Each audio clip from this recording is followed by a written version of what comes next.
ഇന്ന് മൈത്രിമോളുടെ സ്കൂളിലെ annual day ആണ്. മൈത്രിമോൾ ഡാൻസ് ഒക്കെ ഇന്ന് കളിക്കുന്നുണ്ട്. അതിൻ്റെ കോസ്റ്റ്യൂമാണ് ഈ വൈറ്റ് ഡ്രസ്സ്. ആൾ നല്ല കൂളായിട്ട് ടെൻഷനൊന്നും ഇല്ലാതെ ചിരിച്ചു കളിച്ച് നിൽപ്പുണ്ട്. പക്ഷെ ഞാൻ നല്ല ടെൻഷനിലായിരുന്നു. ടീച്ചർ അവരെ നേരത്തെ തന്നെ ഡാൻസ് ഒക്കെ ഒന്ന് ജസ്റ്റ് പ്രാക്ടീസ് ചെയ്തൊക്കെ നോക്കിയിട്ടുണ്ടായിരുന്നു.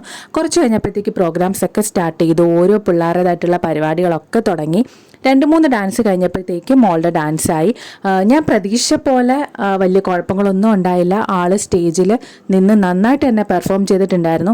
ആദ്യമായിട്ടാണ് സ്റ്റേജിൽ കയറി ഡാൻസ് കളിക്കുന്നത്. ഇത്രയും ആളുകളെ ഓഡിയൻസിനെ ഫേസ് ചെയ്തുകൊണ്ട് തന്നെ എങ്ങനെ ഡാൻസ് കളിക്കും, കരയോ എന്നൊക്കെ എനിക്ക് നല്ല ടെൻഷൻ ഉണ്ടായിരുന്നു. പക്ഷെ ആൾ നല്ല കൂളായിട്ട് പഠിപ്പിച്ച അത്രയും സ്റ്റെപ്പ് അവിടെ കളിച്ചിട്ടുണ്ടായിരുന്നു. ഞാൻ എന്തായാലും സ്റ്റേജിൽ പോയി ഒളിച്ചാണ് ഇരുന്നിട്ടുണ്ടായിരുന്നത്. കാരണം എന്നെ കണ്ടു കഴിഞ്ഞാൽ ഇനി കരയെടുക്കുകയൊന്നും ചെയ്യേണ്ടെന്ന് വിചാരിച്ച് കുറച്ച് കഴിഞ്ഞപ്പോഴത്തേക്ക് ഡാൻസും പരിപാടികളൊക്കെ കഴിഞ്ഞ് പുറത്തേക്ക് ഇറങ്ങി. ആൾ അപ്പോഴും നല്ല കൂളായിട്ട് ചിരിച്ച് കളിച്ചൊക്കെ നിൽക്കുന്നുണ്ടായിരുന്നു. ഞങ്ങളും ഭയങ്കര ഹാപ്പി ആയിരുന്നു. അതെല്ലാം കഴിഞ്ഞിട്ട് പിന്നെ പയ്യെ ഞങ്ങൾ വീട്ടിലേക്ക് ഇറങ്ങി.